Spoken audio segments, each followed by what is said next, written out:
Hola, bienvenidos a nuestra capacitación de hoy, que está, en el cual está contenida las funciones y el alcance de las actuaciones del Comité de Convivencia. Bueno, lo primero que vamos a empezar por decir es que no solamente en la Ley de Propiedad Horizontal, sino en todas las organizaciones nacionales, cualquiera sea su especificación, que tengan personas, bien sea trabajando directamente o en misión, se tiene que implementar el sistema de gestión de seguridad y salud en el trabajo, que obliga también a que se cree un comité de convivencia. Entonces, en esta sesión de hoy vamos a trabajar los comités de convivencia que son de obligatorio cumplimiento para la propiedad horizontal, y decir de una vez que el comité de convivencia laboral tiene que ser para todas las instituciones públicas o privadas que estén conformadas como personas jurídicas a lo largo y ancho del país. Para detenernos en lo que son las funciones y el alcance de las actuaciones del Comité de Convivencia, vamos a hablar primero de lo que establece el régimen de la propiedad horizontal, en el entendido de que existen estos dos tipos de comités, pero concretamente hay uno que promueve las buenas relaciones entre los vecinos, que son las fundamentaciones del establecimiento articular del número 58 de la Ley 675 del año 2001, que prevé la creación y el funcionamiento de este, y el que prevé el sistema de gestión y seguridad, salud y seguridad en el trabajo, que lo tiene previsto o toda su aquiescencia está fundamentada en la Ley 1010 del año 2006 y las resoluciones número 652 del 2012 y 1356 del 2012,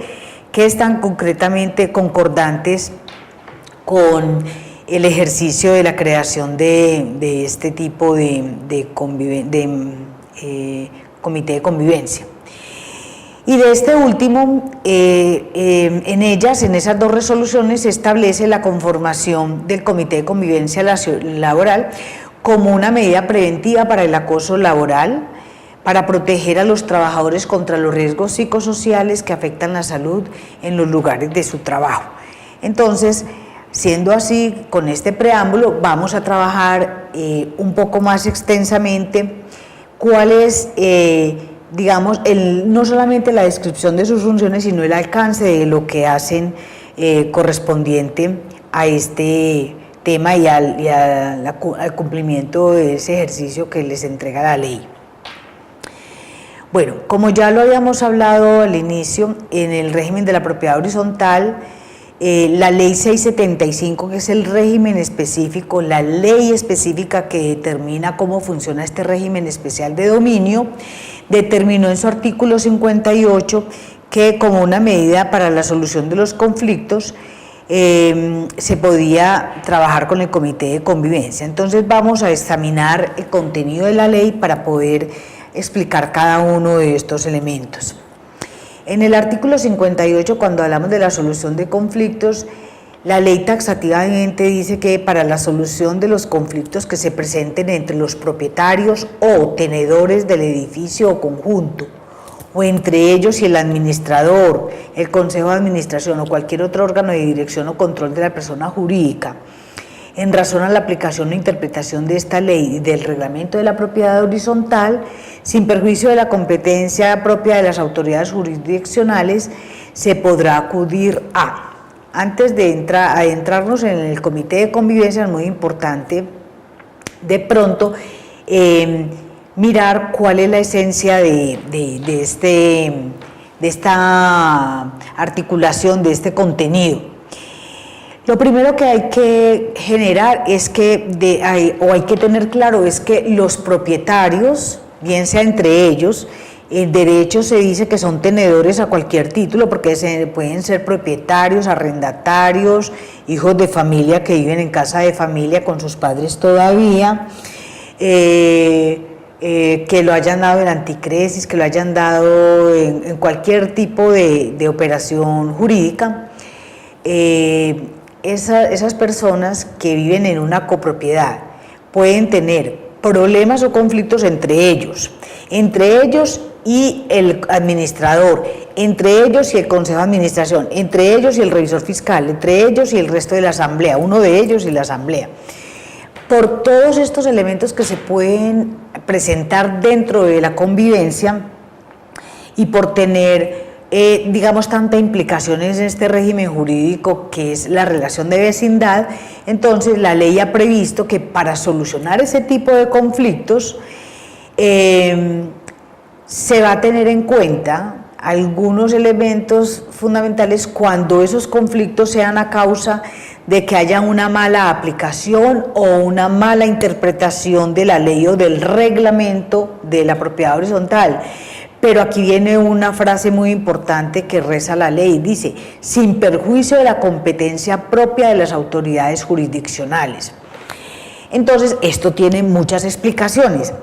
La ley 675 y la Constitución Política Colombiana hablan de un principio fundamental del debido proceso. Si el reglamento guarda absoluto silencio sobre el debido proceso de la copropiedad para regenerar la solución de los conflictos dentro de la propiedad horizontal, estos se pueden ir directamente a las entidades jurisdiccionales. Sin embargo, uno no debe acceder,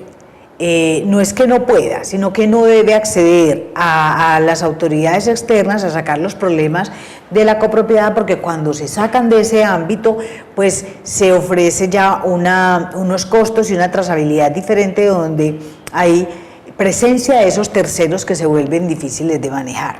En ese sentido, ¿qué es lo que viene operando?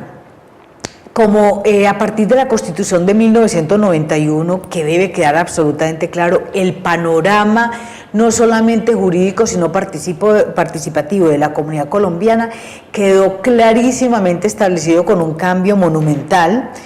sobre la forma como esta Constitución y este nuevo régimen jurídico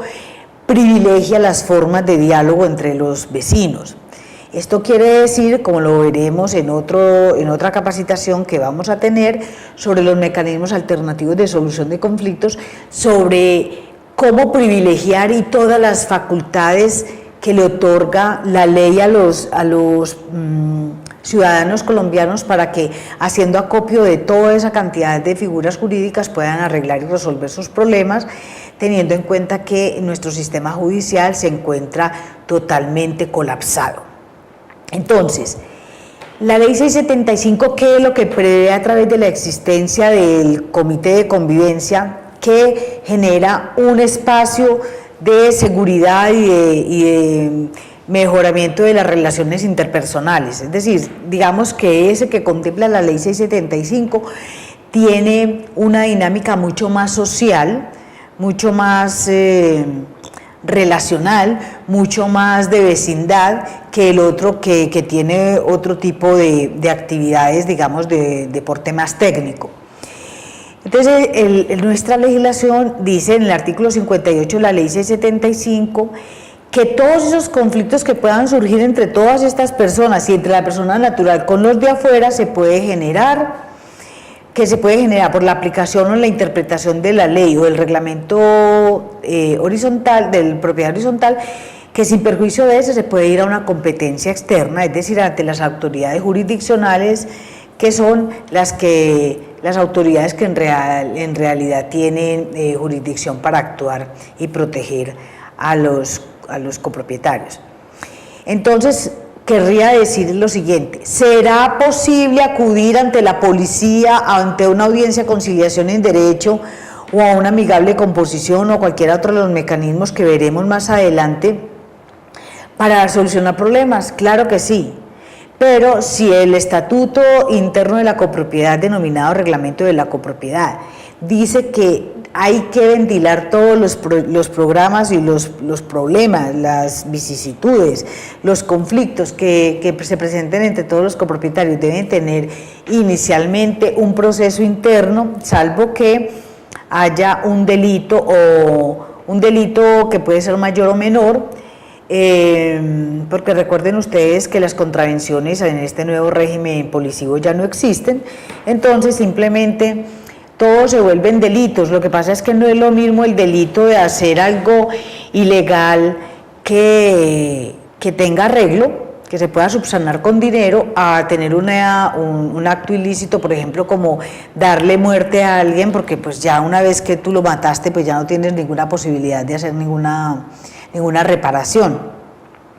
que sea real. Porque pues para la víctima no, para el resto de la familia sí, pero pues aquí estamos hablando de otra cosa. Entonces, cabe decir que es muy importante el debido proceso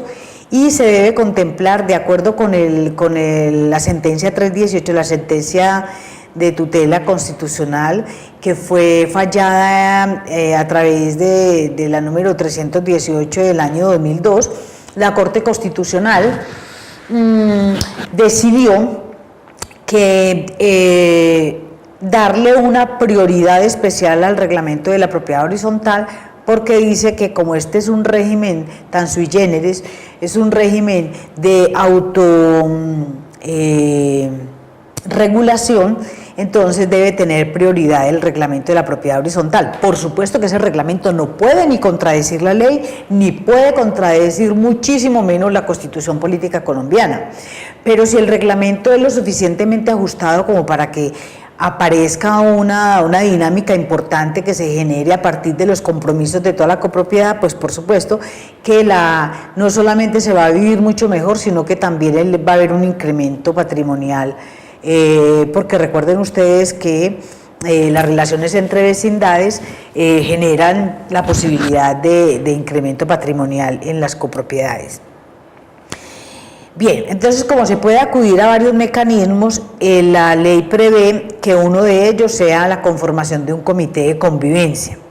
Y en el comité de convivencia dice que cuando se presente una controversia que pueda surgir con ocasión de la vida en edificios de uso residencial, su solución se podrá intentar mediante la intervención de un comité de convivencia elegido de conformidad con lo indicado en la presente ley, el cual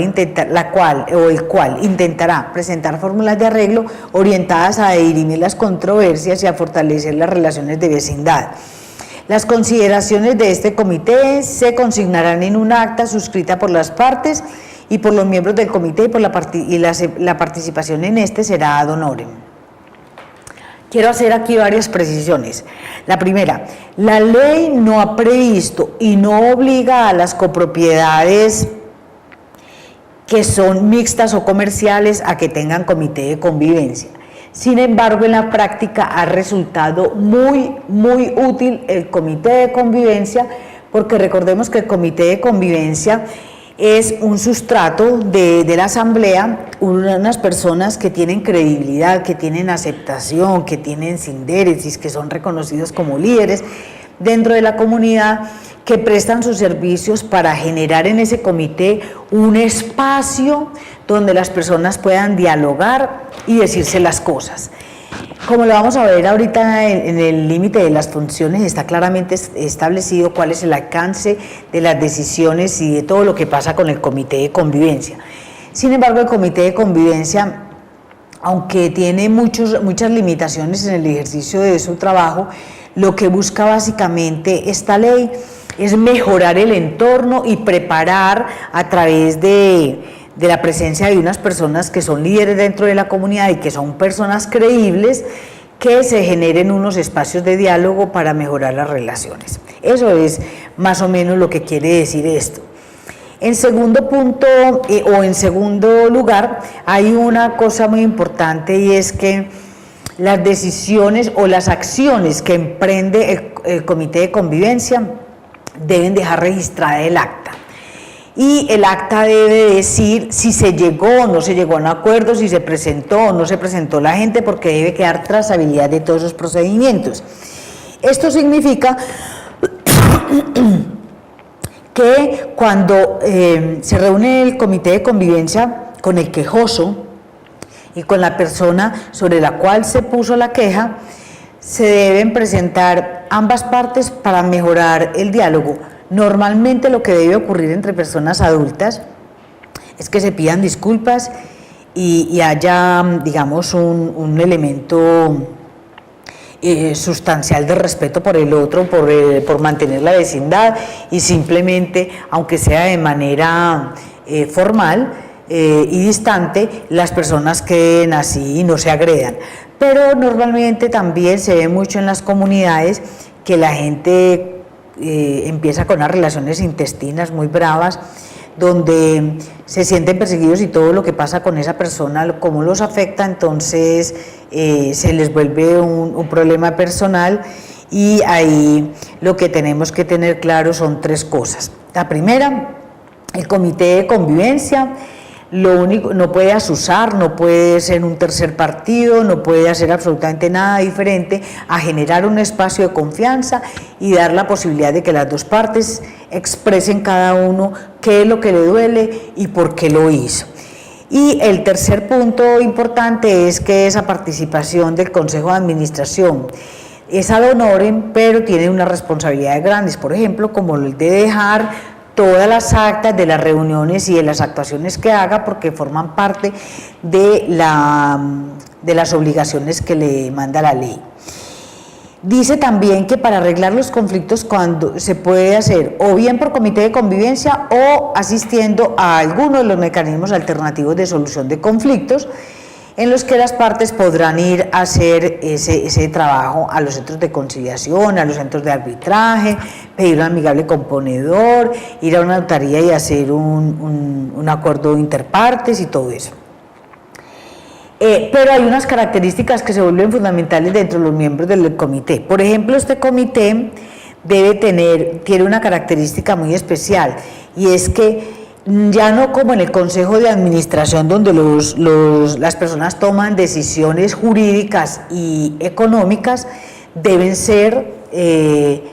propietarios. Aquí no, aquí pueden ser arrendatarios o tenedores a cualquier título, que sean personas que de pronto les guste trabajar con la comunidad y de alguna manera generar un ámbito fabuloso de concertación para que las personas puedan establecer a través del diálogo acuerdos que les permitan mejorar su calidad de vida.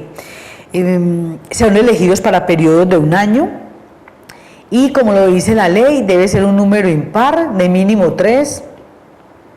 o hay más personas. Quiere decir que eso debe estar estipulado. Si son más de 3, deben estar estipulados dentro del estatuto de la copropiedad.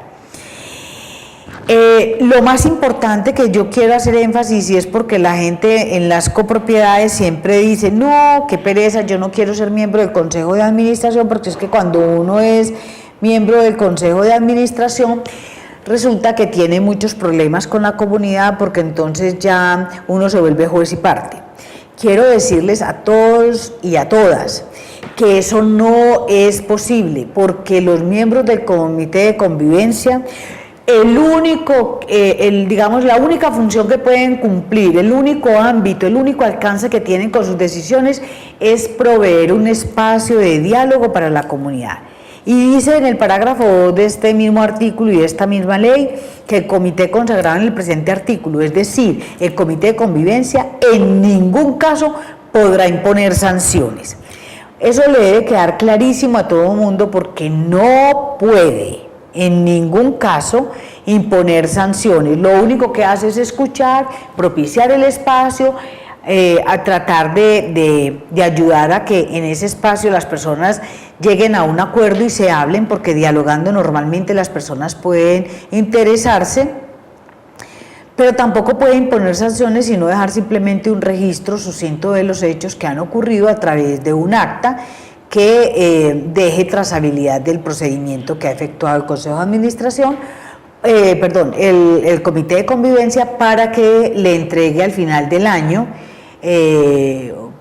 mejor dicho, cuando termina el año, dentro del ciclo siguiente, donde el administrador, el Consejo de Administración y el comité están obligados a hacer la rendición de cuentas, pueda entregar el resultado de su gestión por la confianza que depositaron en ellos. Y el tercer punto, que fue derogado por el literal C del artículo 626 de la ley 1564, que era sobre el procedimiento en el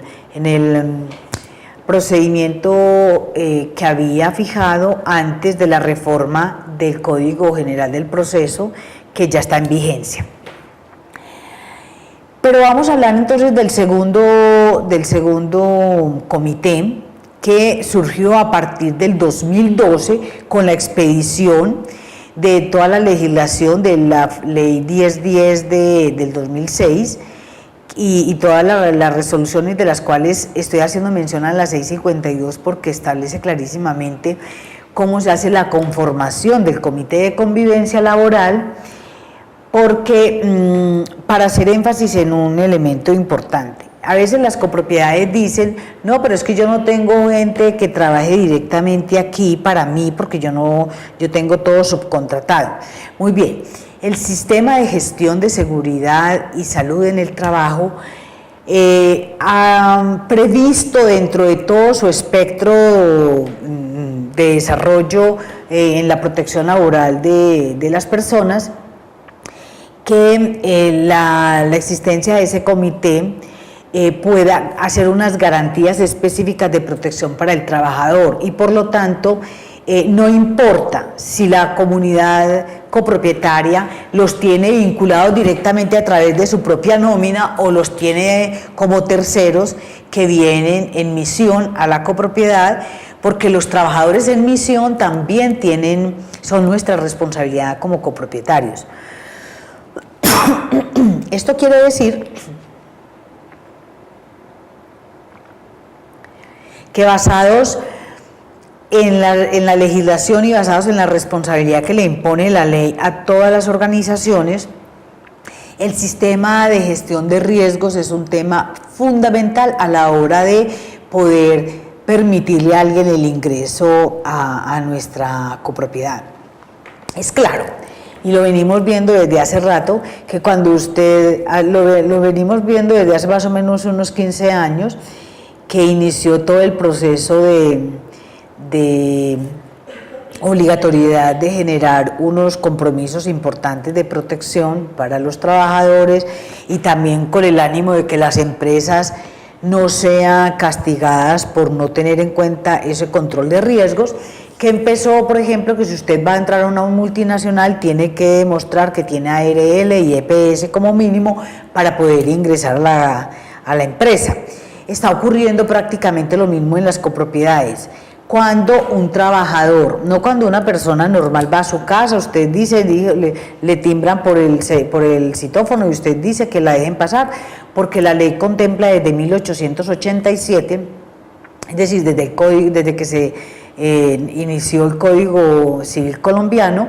la ley ha previsto que cuando usted deja ingresar a alguien a su casa, pues usted responde por lo que le pase a esa persona o por lo que esa persona le haga a los demás, así como usted responde también no solamente por esos terceros, sino por los animales y los niños o los hijos menores de edad que todavía estén bajo su tutela. Entonces, ¿qué quiero decir con esto? Que hay unos factores muy importantes de riesgos que se deben, digamos, evitar por parte de los copropietarios.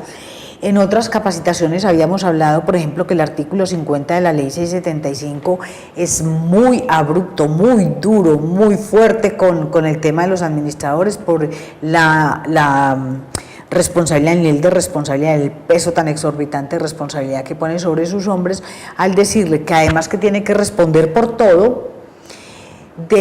ahí tiene una presunción de legalidad acumulada allí. Entonces todo eso pues genera una dinámica diferente donde el administrador tiene que cumplir con estos elementos pues para que no haya ningún tipo de dificultad.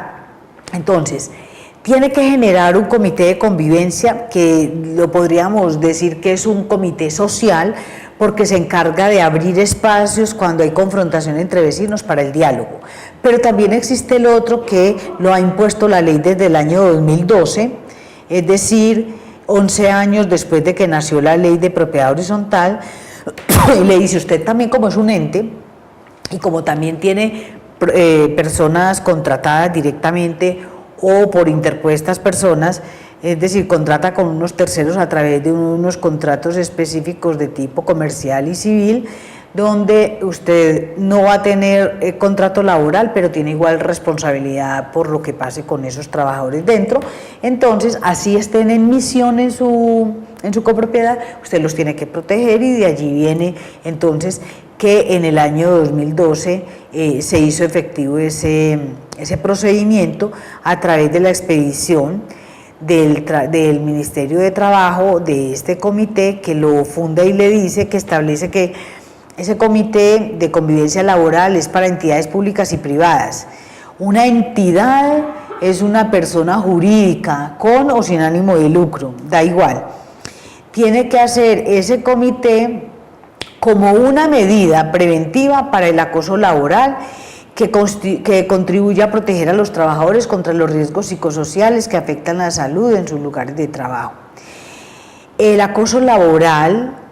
es un tema que ha tenido muchos debates en muchos escenarios, y todos han coincidido en que el acoso laboral tiene unas manifestaciones específicas que se dan dentro del ejercicio real de trabajo y de las actividades que desarrolla el trabajador. Por lo tanto, es muy importante entender que debe hacerse el checklist de todos los elementos que están presentes en esa evaluación para determinar si es o no acoso laboral. Y es muy importante, cuando los trabajadores tienen riesgos psicosociales o físicos que asocian con falta de seguridad, los afecta en el trabajo definitivamente, y por eso el solo hecho de una persona agresiva, porque el acoso laboral no siempre va acompañado de acoso sexual, el acoso laboral va acompañado también a veces del nivel de agresividad que tiene el jefe, o que tiene otro subalterno con él, o que tiene un compañero de trabajo, que afecta notoriamente el desempeño de esa persona, pues porque de pronto es una persona que no le gustan los problemas y digamos es una persona suave frente a otra violenta, y a veces esa fuerza pues toma una dimensión diferente. En esa misma resolución, la norma establece las disposiciones relacionadas con el funcionamiento y precisa la responsabilidad de los empleadores públicos y privados y a las administradoras de riesgos profesionales frente al desarrollo de medidas preventivas y correctivas. Aquí estas dos palabritas se vuelven muy importantes, porque dentro del régimen de la propiedad horizontal, esa imposición de responsabilidad tan grande que tiene el administrador, donde hay una presunción de culpabilidad, lo lleva a que evite de manera preventiva la ocurrencia de cualquier riesgo que se pueda materializar, digamos, en un evento que tenga serias consecuencias físicas o emocionales para las personas. Entonces, establece las medidas preventivas en propiedad horizontal son importantísimas, y solo se concurre a las correctivas cuando son hechos sobrevinientes derivados de tres factores determinantes que pueden ayudarle al administrador a deponer o a correr o a trasladar su responsabilidad. Esos actos son caso fortuito, fuerza mayor o culpa exclusiva de la víctima. Y también se me olvidaba un cuarto muy importante, que es los actos de responsabilidad incontrolables de un tercero, porque yo no puedo controlar que alguien venga aquí y empiece a dar bala, o que incendie, que tire una bomba explosiva. Esos temas que se vuelven importantes porque sobrevienen, no se le permitió, o no se podía, digamos, por las circunstancias no se le permite al administrador, porque no es adivino, que haga unas medidas preventivas sobre esas cosas que son hechos sobrevinientes, sobre los cuales uno no tiene, pues, digamos, manejo. Pero las correctivas solamente se aplican allí, porque el resto de todas las actividades, tanto desde el tema de planificación como de administración, ejecución y control, como las actividades de estos comités con las funciones específicas que les otorga la ley, deben evitar en gran medida no solamente los problemas graves entre los vecinos, sino entre todos los que conforman este régimen. Para conformarse, la ley ha determinado unas características específicas. Por ejemplo, le dijo que ese comité debe estar conformado por igual número de personas que representen al empleador y a los trabajadores con sus respectivos suplentes. Entonces, determinó que un número de empleados o servidores públicos de una empresa o una organización, aquí vale decir persona jurídica, que tenga menos, o sea, con menos de 10 trabajadores, elegirá 2 miembros. En su comité de convivencia serán 2 miembros. Y uno representará a los trabajadores y el otro representará al empleador. Eso es muy importante. En el caso de la copropiedad, no estará conformado por el empleador, pero estará conformado por él como uno de los que tienen responsabilidad solidaria frente a lo que pase con esos trabajadores en misión dentro de la copropiedad. Es decir, habrá una persona que tiene que estar allí mirando cuál es la repercusión de toda la actividad de ese señor o de esa persona con respecto a lo que pasa física y emocionalmente dentro de la copropiedad. Entre 11 y 50 trabajadores debe tener 4 miembros, 2 representantes de los trabajadores y 2 de los empleadores. Y entre 51 y 500 debe tener mínimo 6 personas, es decir, 3 y 3, 3 de los trabajadores y 3 de los empleadores. Con más de 501 habrá 8 miembros, eso quiere decir que la empresa de 2.000, 3.000, 5.000, 10.000 o 20.000 trabajadores se concretará en 8 personas, 4 que representen el empleador y 4 personas que representen el trabajador. O la empresa en misión, por ejemplo, en el caso de la propiedad horizontal. Pero igual que como en todo, así como hablamos nosotros ahora de unas cualidades y de unas cosas específicas, de unas competencias específicas y unas cualidades que deben tener las personas que hagan este trabajo dentro de la copropiedad, digamos, en el proceso de mejorar las relaciones interpersonales e intergrupales, también viene otro elemento importantísimo aquí, y es que los integrantes del comité, ¿de cuál comité? Del comité de convivencia laboral, deben tener dentro de esas competencias y esas actitudes mínimo las siguientes. Una persona debe ser totalmente respetuosa, debe ser tolerante, debe guardar, la tolerancia no es la bobada y no es ser pusilánime. A mí me parece muy importante hacer énfasis en esto. Todo este tipo de cosas que tienen que conseguir un resultado y que la función principal es mantener un equilibrio entre esas fuerzas, tienen que hacer una cosa muy importante, y es que la tolerancia no tiene que ver con la razonabilidad, que es irrazonable, o sea, con las cosas que no se pueden permitir, porque cuando uno es irracional en el tema de la aplicación de la norma y no tiene mucha claridad en cuál es la función primordial y lo que se debe mantener, se genera, por ejemplo, cosas como que una persona confunde la tolerancia con la incapacidad para poner freno a las cosas, porque deben responder por esto. Entonces, lo más importante que se debería fijar en este tema es, por favor, tener en cuenta que la tolerancia no tiene absolutamente nada que ver con una persona que sea pusilánime frente al ejercicio por el cual él está respondiendo ante terceros.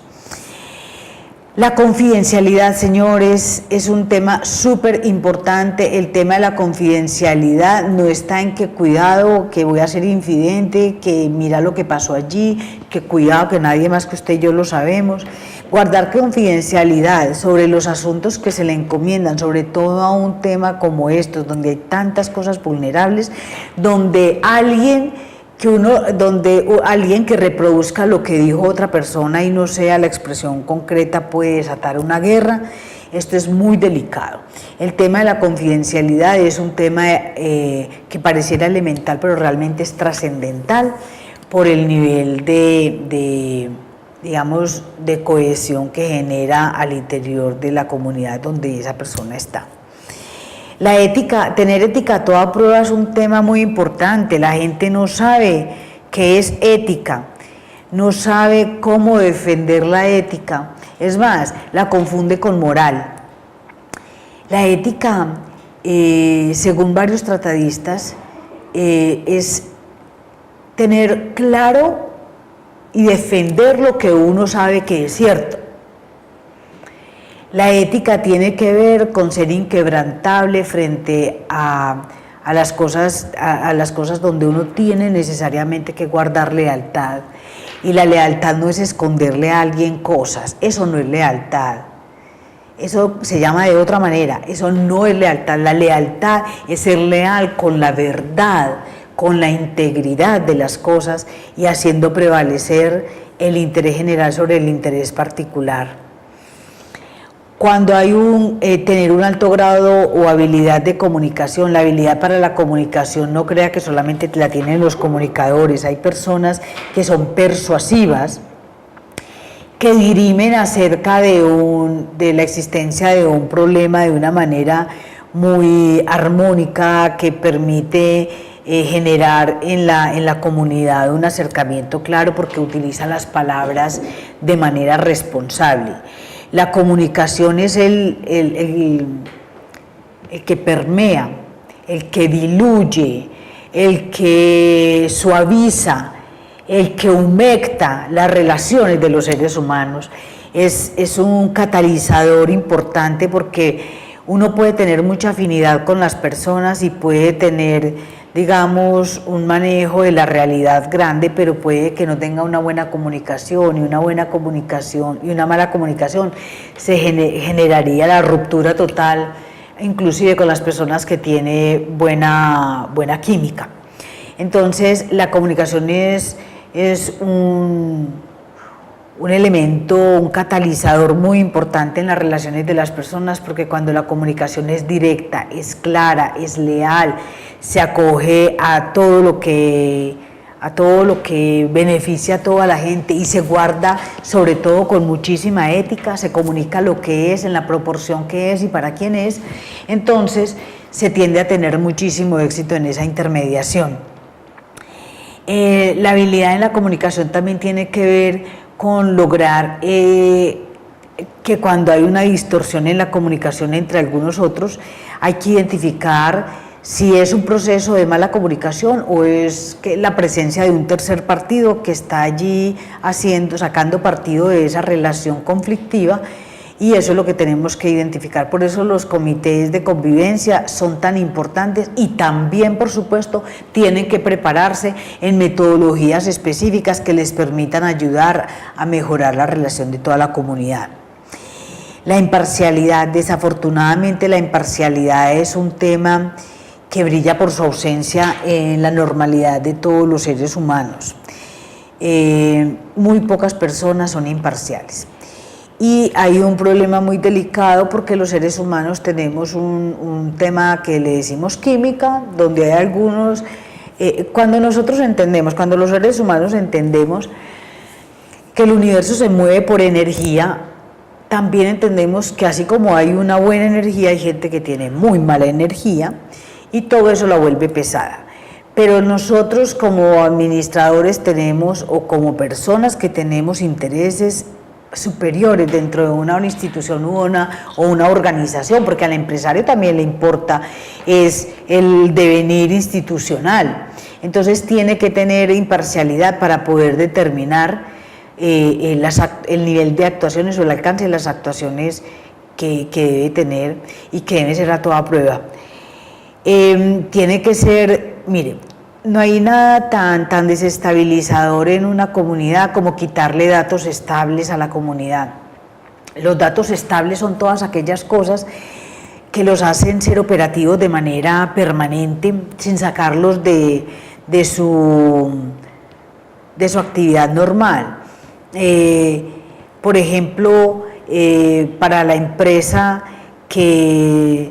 cada uno se vaya ahí, o sea, una empresa que trabaja de manera tradicional y cuyo dato estable es que la gente tiene que cumplir todos los días con un horario y llenar unas horas de trabajo, que tiene que desplazarse hasta la oficina. Si llegase a cambiar, por ejemplo, el formato funcional y decirle a la gente, bueno, a partir de mañana ustedes no regresan a la oficina, sino que ustedes determinan en las 24 horas cuándo hace cada uno estas funciones, estas funciones, estas funciones. Entonces la gente puede sentirse, digamos, confusa y sin estabilidad porque está pensando que eso le va a cambiar todo su esquema de trabajo. Eso pasa normalmente por falta de conocimiento, por falta de comunicación, porque no se hacen los procedimientos como es o porque se quitan datos estables sin la suficiente información de los otros datos que deben ingresar a la vida del trabajador para que él sienta que ese nivel de estabilidad no lo va a perder. Mantener en reserva el manejo de la información. Ya lo dijo la ley de la habeas data, tanto para las centrales de riesgo como para las bases de datos, sobre todo la ley 1581, ha dicho que la información las personas que tienen información de terceros tienen obligatoriedad de darle un buen manejo a esa información e incluso responden por la forma como le da utilización a esa información. O sea que también dentro del comité de convivencia laboral, en sus funciones está entonces generar toda esa dinámica importante o por lo menos conocer si la institución, llámese empresa o copropiedad, tiene implementadas las políticas de funcionamiento de protección de datos. También otra de las cualidades que tiene que tener es ser asertivo en diferentes situaciones para mejorar las cosas. No hay nada más terrible que una persona con una dirección de un grupo de personas que sea negativo y que en todas partes no vea sino la parte negativa. Cuando un líder o cuando una persona, miembro de un grupo de estos que está dirigiendo un grupo de personas hacia un estado emocional de seguridad, no puede ser una persona que no sea asertiva. Las personas asertivas son personas positivas, triunfadoras, personas que manejan su entorno, el entorno no las maneja a ellas y por lo tanto, al ser asertivas, encuentran fácilmente soluciones equiparables a los problemas que se les presentan en el día a día, no solamente en los trabajos, sino en la convivencia diaria de este tipo de comunidades donde no hay productividad, pero de todas maneras hay una interrelación de personas que confluyen allí en la concomitancia que tienen a diario. Los líderes propositivos son aquellos que hacen avanzar el grupo, ¿cierto? El propositivo es, como su nombre lo indica, el que constantemente está proponiendo cosas de manera muy oportuna, que genera mejoras sustanciales en toda la dinámica de los grupos, para mejorar no solamente la calidad de vida, sino la visión, la estabilidad emocional, digamos, y mejorar la actitud del trabajador frente a su trabajo. Porque aquí no vale la pena solamente pensar en los problemas que se generan a partir de la presión que ejerce el patrón o el empleador sobre quien presta la actividad como tal, sino que también desafortunadamente hay muchos malos momentos que se han desatado a partir del mal comportamiento de trabajadores con respecto a su empleador, y por ese motivo es muy interesante y toma una dimensión muy importante este nivel de herramienta para el manejo de solución de conflictos. El comité de convivencia no debe verse como un pegote, como otra cosa, pues tenemos que reunirnos, se tiene que mirar como una herramienta propositiva para las dos partes con el fin de que haya un nivel de productividad alto. Ahora bien, el nivel de productividad no siempre se traduce en dinero, se traduce en mejoramiento de la calidad de vida, se traduce digamos, en salud emocional, se traduce en mejoramiento de las dolencias físicas, porque todas las personas que están enfermas emocionalmente, psicológicamente, pues generan también una dinámica de somatización muy fuerte con su cuerpo, y entonces la ponen a que le duelan las rodillas, las coyunturas, la cabeza, que sienta agriera, que le den úlceras. Todo ese tipo de cosas genera una dificultad grande en la relación de las personas. Pero ya después de que ha tenido que tener también esta capacidad grandota de trabajo y con todas estas posibilidades, herramientas y competencias, hay algunos impedimentos. La ley prevé que el Comité de Convivencia Laboral nunca se podrá conformar por trabajadores a los que se les haya formulado quejas o que hayan sido víctimas de acoso laboral en meses anteriores a su conformación. Esto con el ánimo de proteger la parte emocional de ambas partes, porque cuando la ley piensa en algo, piensa en favorecer por la línea del medio a toda la gente. Y aunque la ley es, digamos, propositiva en el sentido de que sea como el justo medio para todas las cosas, de todas maneras no siempre es justa. Entonces es legal, que es otra cosa, es otro término, pero la legalidad es la que establece nuestra nomenclatura jurídica a través de a quienes les damos la potestad de generar todas las normas para manejar todas las relaciones comerciales y personales en todo el territorio colombiano. Hay una forma para designar los integrantes y lo tienen que hacer como lo determina la norma. El representante de los empleadores, entonces, los nombra directamente el empleador o la persona que está contratando los servicios. Lo que pasa es que aquí no es que ellos no puedan recibir recomendaciones de alguien, porque también podría decirse, mire, la comunidad se lleva muy bien o respeta más a este señor que a este, porque con estos tenemos más encontrones. Ese puede ser un proceso, pero realmente el empleador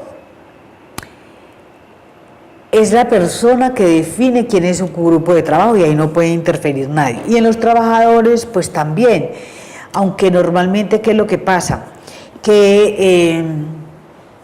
digamos que con la historia del sindicalismo en Colombia uno ha visto, digamos, unos desabruptos muy grandes respecto de las funciones que tienen a veces las juntas directivas, porque han pasado, por ejemplo, de asociarse para defender sus derechos a generar a veces unas incompetencias muy graves respecto del proceso de trabajo, porque entonces, como son de la junta directiva, ya no vuelven a ser más parte de los que trabajan.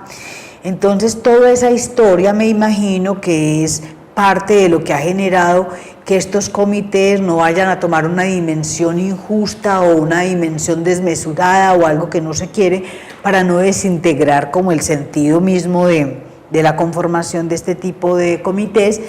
y dice que se elegirán esos miembros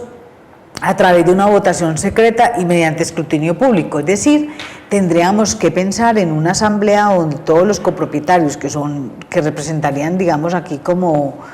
la parte del que representa los trabajadores en misión, hiciera, por ejemplo, en la copropiedad una parte importante de esa representación con uno de los trabajadores y otro de los que vienen en misión.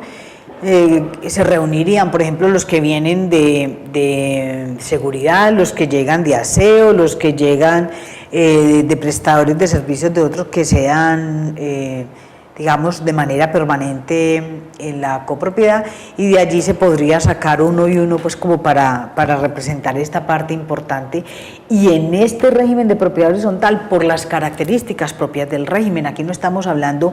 de una cosa diferente a que no se puede perder ese régimen especial que tiene, digamos, unas características tan sui generis y que no se aplican en ninguna de las otras sociedades. Eso no pasa así en la empresa, porque el empresario tiene muy claro cuál es su norte, sin tocar, digamos, la parte legal. él puede tener un nivel de presión diferente al de la copropiedad, porque es que aquí hay un nivel productivo, la empresa tiene que conseguir unos resultados económicos, mientras que la copropiedad, los resultados que debe conseguir, mantener, es que los copropietarios tengan una buena calidad de vida y que tengan su patrimonio totalmente protegido.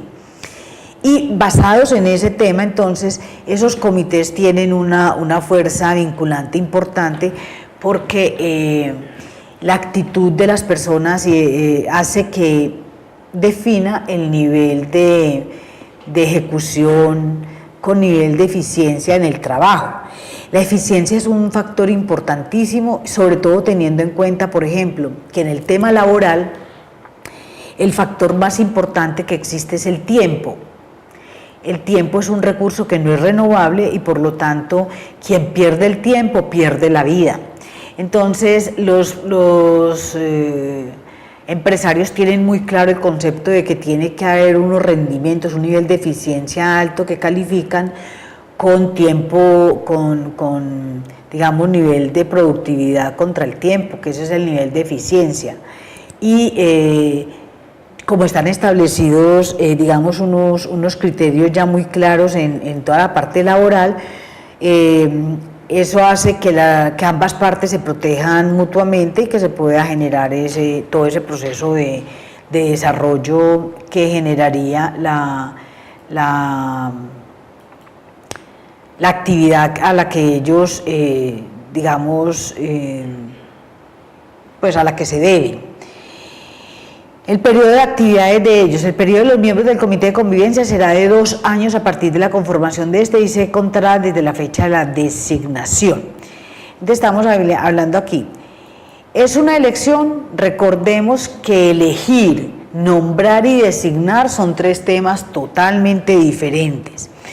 que aunque en el argot normal y corriente la gente cree que nombrar, elegir y designar es lo mismo, tienen consecuencias jurídicas totalmente diferentes y por eso es muy importante entender que a quien se designa se le da es como una orden, usted me representa ahí, vaya y hace eso.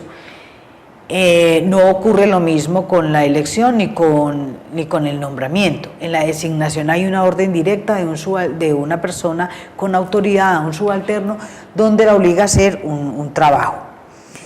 Y ese trabajo tiene consecuencias jurídicas también, entonces, de acuerdo con la ley,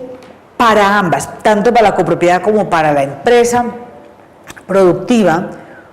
sea del sector público o privado, cualquiera que sea ellas, el comité laboral se elige por 2 años.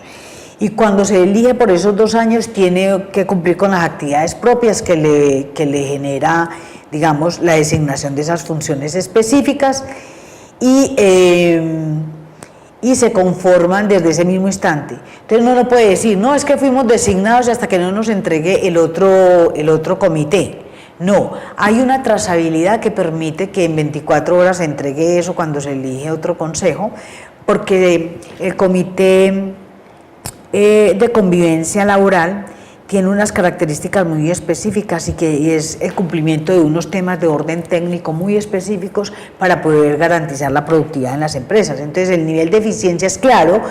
y no tiene que ser, por ejemplo, como un tema más sui generis y más digamos, más global, que está relacionado con la calidad de vida de las personas, como el comité de convivencia para la resolución de los conflictos, que digamos es más social. Aquí dice cuándo y cómo reunirse. El comité de convivencia laboral se reunirá ordinariamente una vez al mes y extraordinariamente cuando se presenten casos que requieran intervención inmediata. En este caso se podrá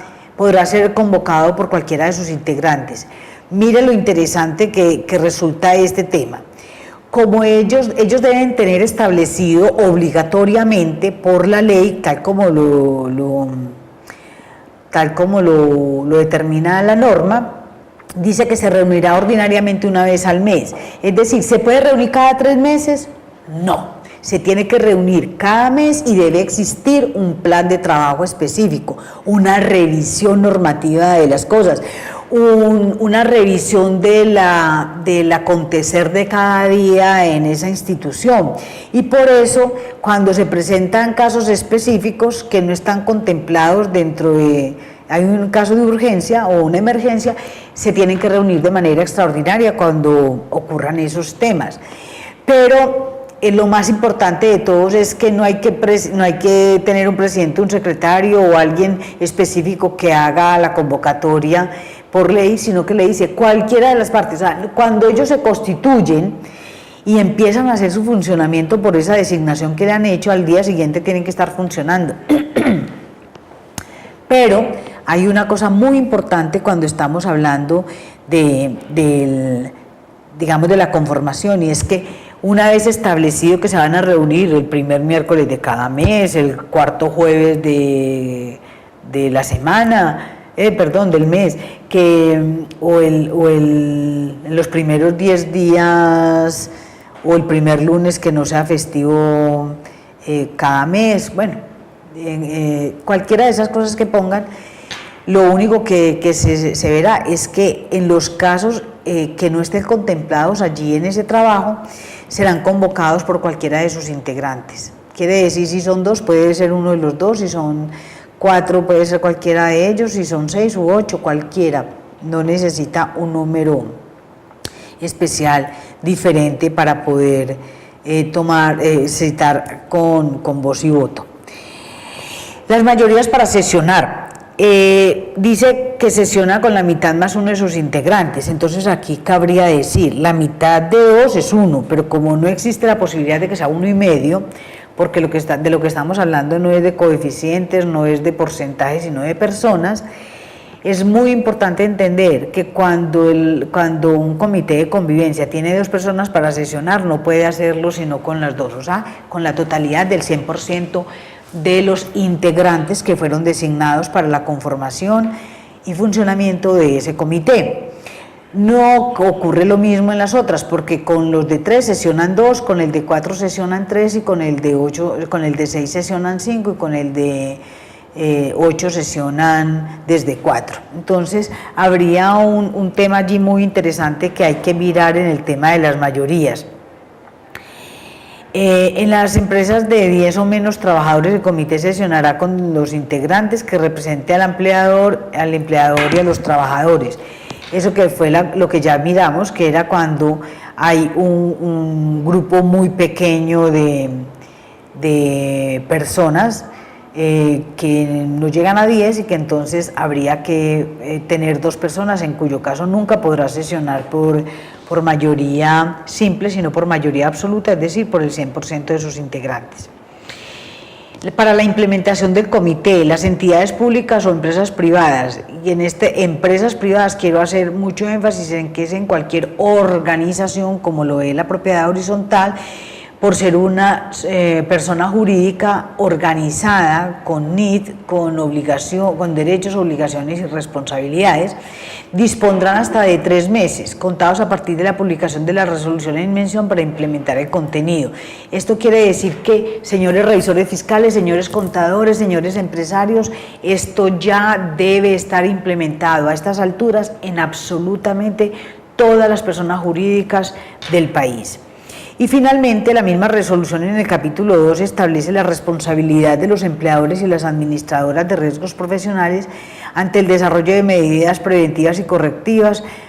sobre el tema del acoso laboral. Muy importante, señores, sobre todo para los administradores que tienen los problemas tan graves de normalmente acoso laboral por parte de los consejos de administración, y vale la pena llamar la atención sobre este asunto a toda la gente que tiene los bienes dentro de este régimen especial de dominio, porque como ya lo habíamos hablado, se vuelve muy delicado el acoso laboral por lo que conlleva en sí mismo, y es que ese acoso laboral lo convierte el contrato civil en un contrato laboral con responsabilidades no solamente pecuniarias, sino también hasta penales y disciplinarias. Entonces, la idea con este tema es que los comités tengamos claro que las funciones son exactamente mejorar el entorno, tanto en la parte del contemplado para la resolución de conflictos como en el de laboral, con el ánimo de proteger esa vinculación emocional y física que tienen los trabajadores en su desempeño. Y el alcance de tales actuaciones tiene que ver con responsabilidades disciplinarias, administrativas,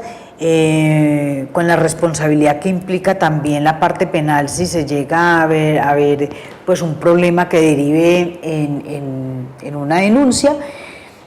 y sobre todo generar una seguridad para todas las personas que están dentro de estos regímenes para que cumplan a cabalidad con hacer de Colombia un mejor país. Bueno, señores, hasta aquí eran las funciones y el alcance de las actuaciones de los comités de convivencia, tanto de la copropiedad como de las empresas, y es muy importante que de pronto se consulte muy detalladamente el nivel de riesgo, sobre todo en la propiedad horizontal, por ser un régimen tan sui generis, que está tan apartado de la vida productiva de las empresas,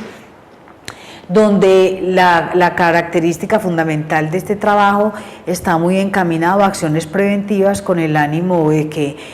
tanto la comunidad en general como la administración y el consejo no tengan después que venir a pagar los platos rotos.